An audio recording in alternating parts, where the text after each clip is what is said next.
Three, two, one. Welcome back to the Shape Project. Final demonstration.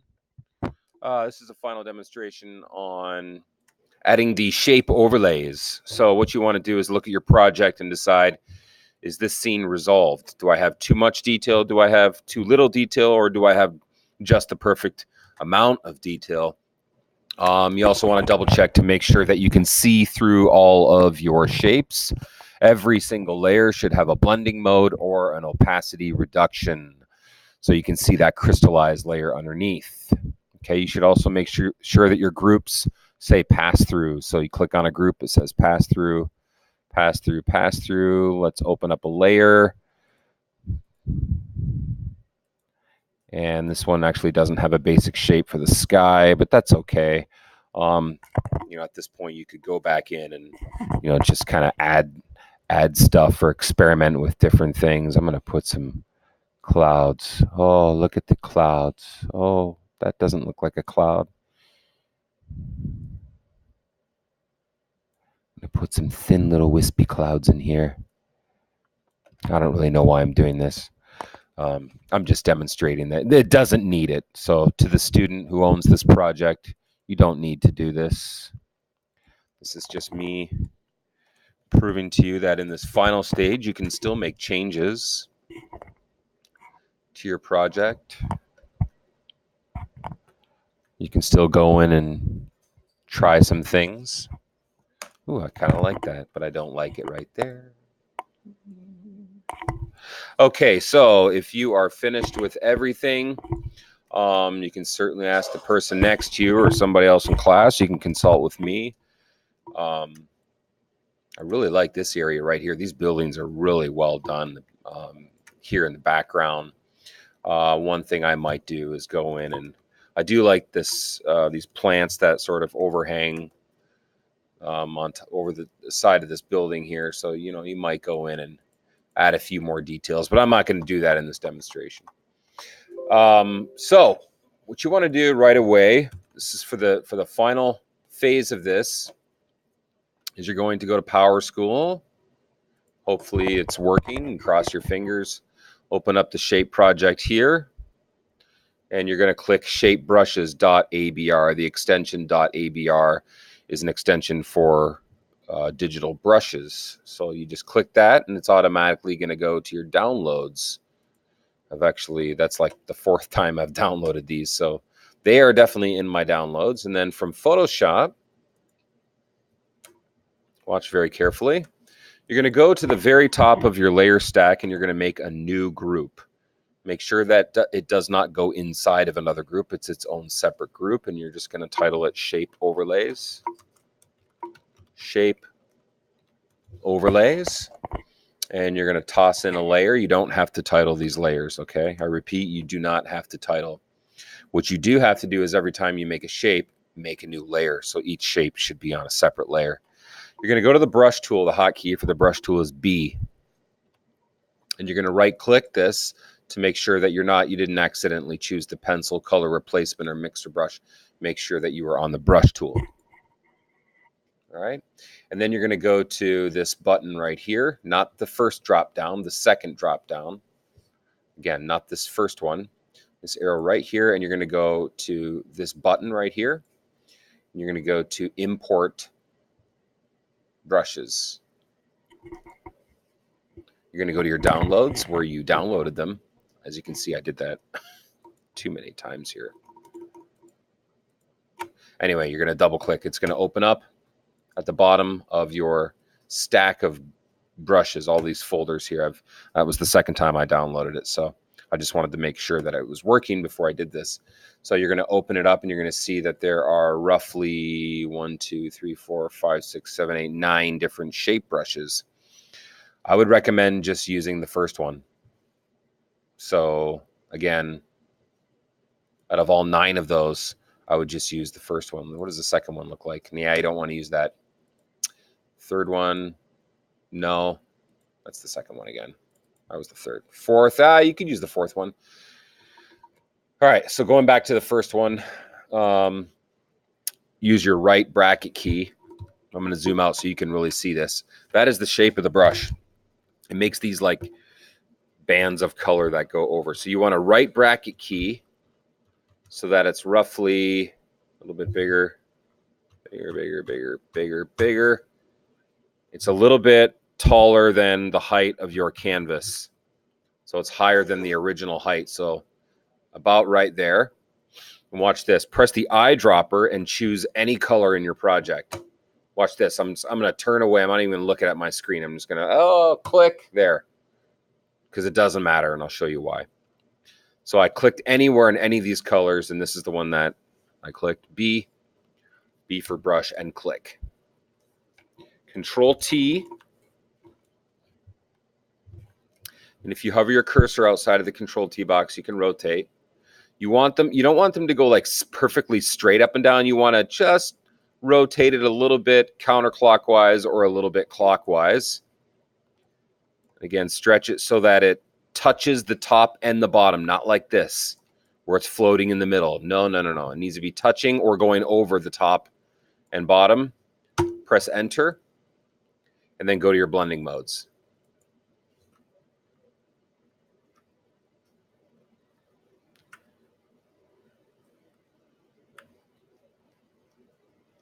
Find something that it's going to give it a really interesting look of different bands of light going over your project.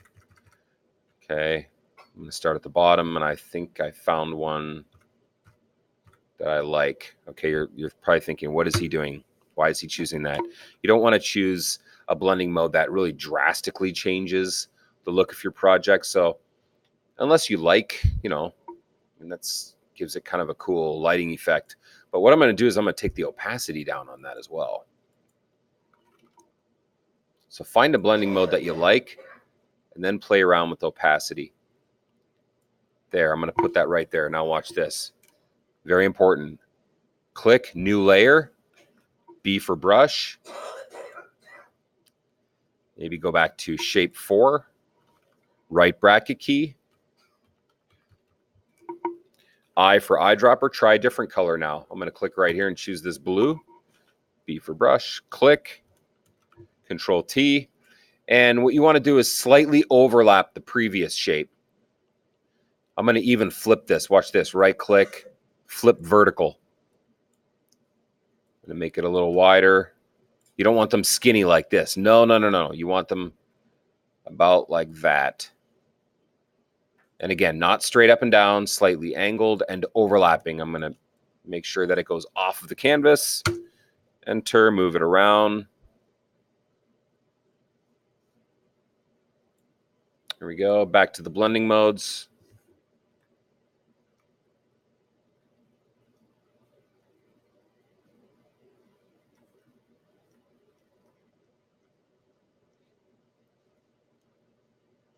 I really like that, except it's, again, a little bit too strong. I'm not trying to completely change and alter the colors. I just want to get these layery, the effects of the, and let me show you what this looks like. If you go back to the Shape project and you open up that original slide where I introduced the project and showed you that this one right here,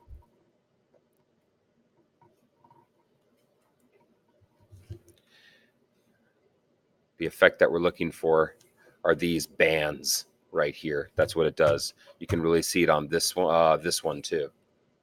Okay, but turning down the opacity is key, right? You don't want it to really, all right. So again, new layer. Every single time you do this, it's got to be on a new layer. B for brush. Let's see what this one is. This Shape 6? No, that looks like a triangle. Don't use 6. 7? No. You know what? Just stick with 1 and 4. I'm going to go back up to 1. I think 1 is the best, actually. You can do the whole thing in 1. Shape 1 if you want. I for the eyedropper. How about this peach color? B for brush. Click. This one is going to go. I'm going to flip this one too. No, I'm not going to flip it.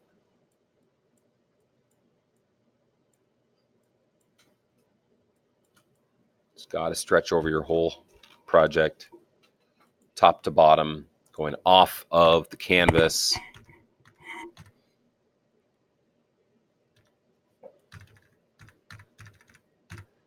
this could take you some time. Take your time doing this.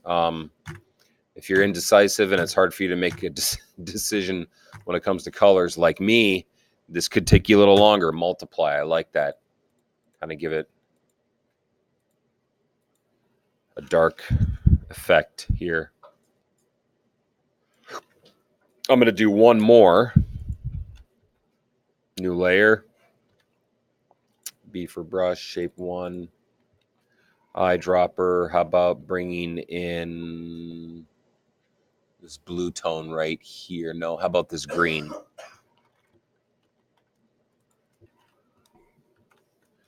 Control T. Hold down your shift key always. Straight up and down, that's not good. You want it slightly curved. Not curved, sorry, slightly angled.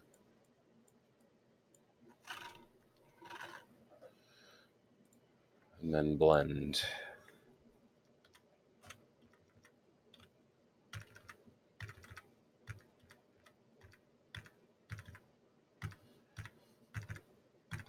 If you're not liking the color, Control click the shape to select it.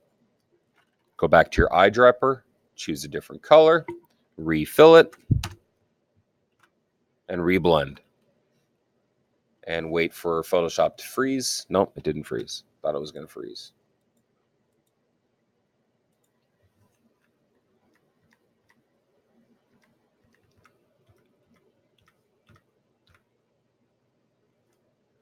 Soft light, that's nice, but a little bit too strong. Again, the goal is not to suddenly change all the colors in your project. And you can also move it around.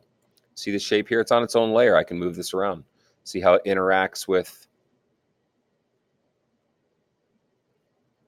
the other shapes.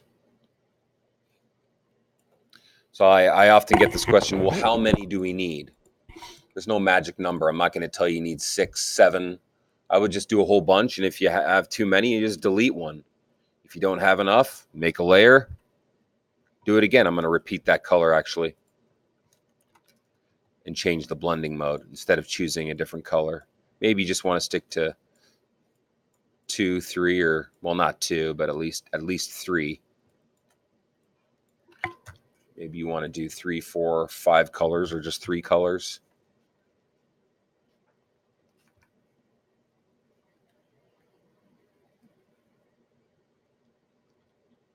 Ooh, that's kind of nice. That's awful. You can easily tell the ones that just really mess up your project, and you want to stay away from that.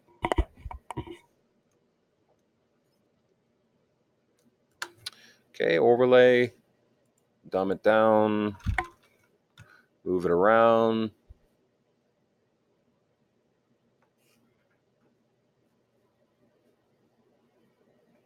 Maybe right here. And I think I'll do one more right here, and then I'm going to call it quits. One last one. I am going to change color, though. I'm just going to go with one of these blues again.